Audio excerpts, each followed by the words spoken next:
I would be remiss if I did not give credit to my predecessor, Dale Boring, for the talent that he brought in here in his 4 years, 4.5 years, or whatever.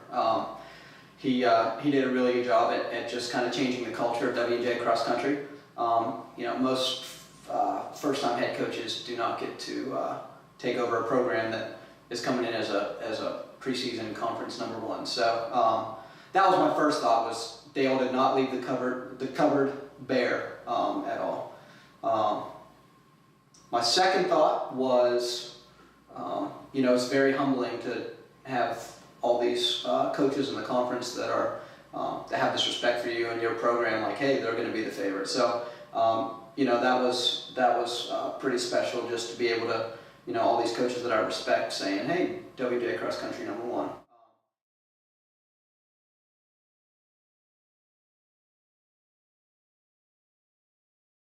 Well, first things first, we need to be healthy at the end of the year. We were not really healthy by the end of the conference, or by the conference championship meet, and we ran very well up front, but we just had a lack of depth because of injuries and stuff. There's a saying in golf that goes, it's not about how you drive, it's about how you arrive.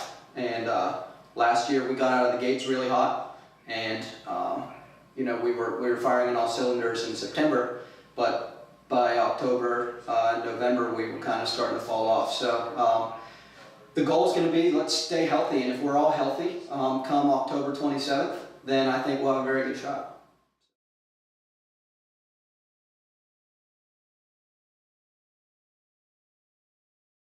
Boy, where do you even start with Harley? He's an awesome student, 3.9 something GPA. He's been a captain for us. This will be his 3rd year. So he just brings a been there, done that mentality.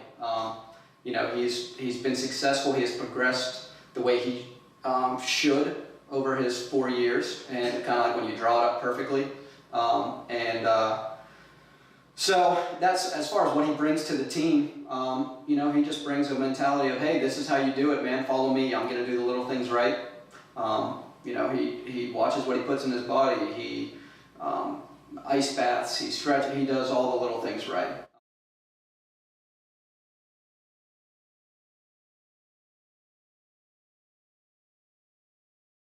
Grant McCarthy and Shane Burkhart were both in the top 14 last year. They were both all conference last fall, and they both were in the top 50 or 60 or so at the regional meet. So those two have shown up repeatedly at numerous conference championships. So those two should make an impact for sure. And Ben Heim, he was banged up by the end of cross country last year, but by the indoor championship meet, he was 2nd place to Harley in the mile. And Ben started off cross country very well last year.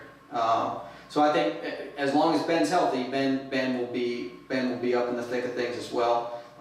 And Theo Cusis is going to be joining us again this year. He ran for us as a freshman and finished 11th place at the cross country conference meet. And then he did not run as a sophomore and part of his junior year, but he ran for us last spring. We talked him into coming back out and running the 10K for us, and he finished 5th place at the conference meet in the 10K. So I anticipate, Theo's already been an all-conference guy in cross country. I anticipate Theo will come in and do the same thing. So.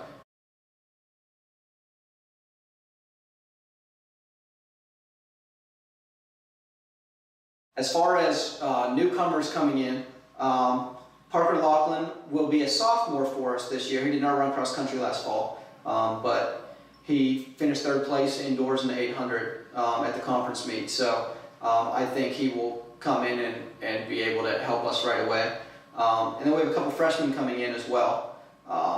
Damon Gall comes to us from Cannon Mac, and he was top 35 or so, I think, in the Whippeal in AAA and cross country as a junior, but then he was hurt last year during cross country. So last spring he did run well, and he finished top 8 in AAA in the 2 mile at the Whippeal meet. So Damon will definitely be someone coming in that will be a freshman that will make an impact in this conference.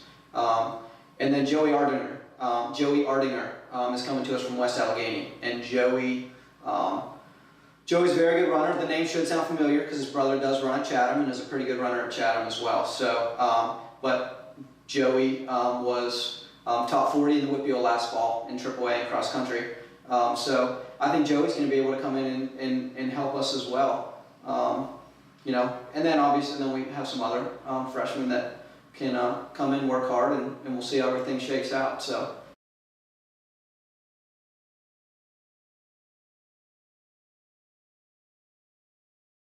So Grove City, I think, will be one of the main. Grove City and St. Vincent will both be in the thick of things. They always are. Grove City won it last year, and St. Vincent won it like 7 years in a row before that. So I anticipate that those guys are always in it.